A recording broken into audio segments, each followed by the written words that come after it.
এখন বক্তব্য রাখবেন মাননীয় সদস্য সৈয়দা আফিয়া আশরাফি পাপিয়া, সংসদীয় আসন মহিলা আসন 41। আপনার সময় 10 মিনিট।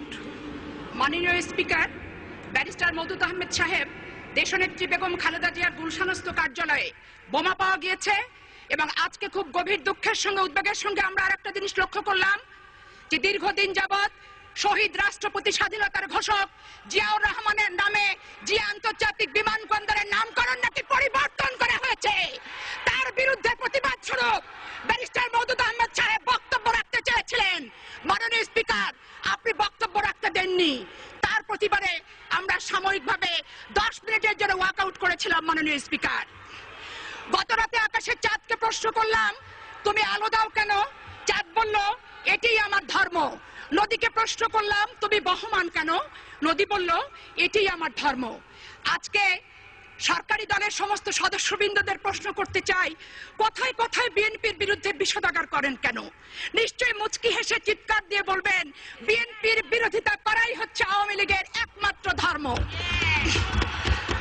সম্মানিত স্পিকার, দিন বদলের কথা বলে চাকরি দেওয়ার ছল করে আওয়ামী লীগ এসেছে ক্ষমতায়। জনগণ ভাবে এখন আওয়ামী লীগ যাবে কখন? পড়েছে কোন জালিমের সদস্য। মাননীয় সদস্য, আমারও একটা ধর্ম আছে। মাননীয় সদস্য, আমারও একটা ধর্ম আছে, কিন্তু এই মাইকে বলতে পারতেছি না। আপনার সৃজনশীল ধর্মের জন্য আমার পক্ষ থেকে অসংখ্য ধন্যবাদ। মাননীয় স্পিকার, আমাকে রাষ্ট্রপতির বক্তব্য দিতে দেওয়ার জন্য মাননীয় স্পিকারের প্রতি আমি কৃতজ্ঞতা জ্ঞাপন করছি। পাশাপাশি আমি প্রতিনিয়ত বিভিন্ন প্রচার মাধ্যম পত্রপত্রিকায় আওয়ামী লীগের সম্মানিত সংসদ সদস্যবৃন্দ, মাননীয় মন্ত্রিপরিষদের সদস্যবৃন্দ এবং বিভিন্ন জেলায় আওয়ামী লীগের নেতৃবৃন্দ যে বক্তব্য রাখেন, রাষ্ট্রপতির ভাষণটি হচ্ছে সেই বক্তব্যের একটি লিফলেট মাত্র। যার কারণে আমি এই লিফলেটের প্রতি কোনো শ্রদ্ধা, ভক্তি এবং ধন্যবাদ দিতে পারছি না বলে দুঃখ প্রকাশ করছি। আওয়ামী লীগের নির্বাচনী ইস্তেহারে একটি বারের জন্য বলেনি যে ষড়যন্ত্রের মাধ্যমে ক্ষমতায় এসে 72 স্টাইলে তারা দেশ শাসন করবে। তারা একটি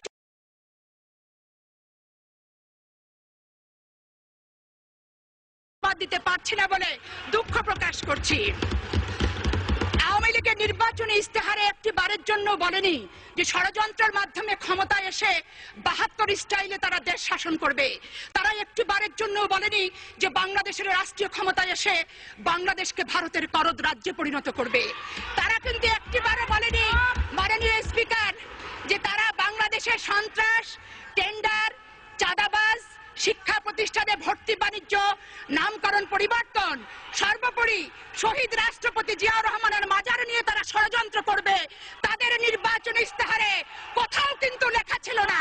মাননীয় স্পিকার, আজকে আমি একটি প্রশ্ন করতে চাই।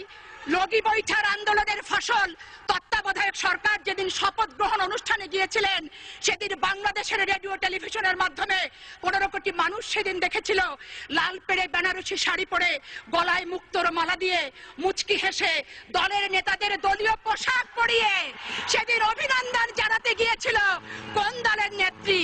শুধু তাই নয় মাননীয় স্পিকার, বিদেশে যাওয়ার সময় যে আন্তর্জাতিক বিমানবন্দরে উনি বলেছিলেন যে আমি যদি ক্ষমতায় আসি তত্ত্বাবধায়ক সরকারের সমস্ত কর্মকাণ্ডকে বৈধতা দেব। সবচেয়ে বাস্তব কথা হচ্ছে, আমার নেত্রী, দেশনেত্রী বেগম খালেদা জিয়া সেদিন শপথ গ্রহণ অনুষ্ঠানে কিন্তু যায় নাই, যার খেসারত আজকের দিন পর্যন্ত তাকে দিতে হচ্ছে। মাননীয় স্পিকার, আজকে তার 2 কলিজার টুকরা সন্তান, পিতাহারা সন্তানকে নির্বাসনে দিয়েছে বর্তমান সরকার। শুধু শপথ গ্রহণ অনুষ্ঠানে না যাওয়ার কারণে দেশনেত্রী বেগম খালেদা জিয়াকে ক্যান্টনমেন্টের বাসায় নিঃসঙ্গ জীবন যাপন করতে হচ্ছে। মাননীয় স্পিকার, 72 স্টাইলে নির্বাচন উপহার দেব বারবার বলেছিলেন তত্ত্বাবধায়ক সরকার। এই নির্বাচনে কাকে কত % ভোট দেওয়া হবে, কোথায় কোথায় তাকে বিজয়ী বলে ঘোষণা দেওয়া হবে, তত্ত্বাবধায়ক তত্ত্বাবধায়ক সরকারের কর্মকাণ্ডকে অনুমোদন দেওয়ার জন্য কি পরিমাণ সংখ্যাগরিষ্ঠতা প্রয়োজন সেটি ছিল পূর্ব থেকে নির্ধারিত।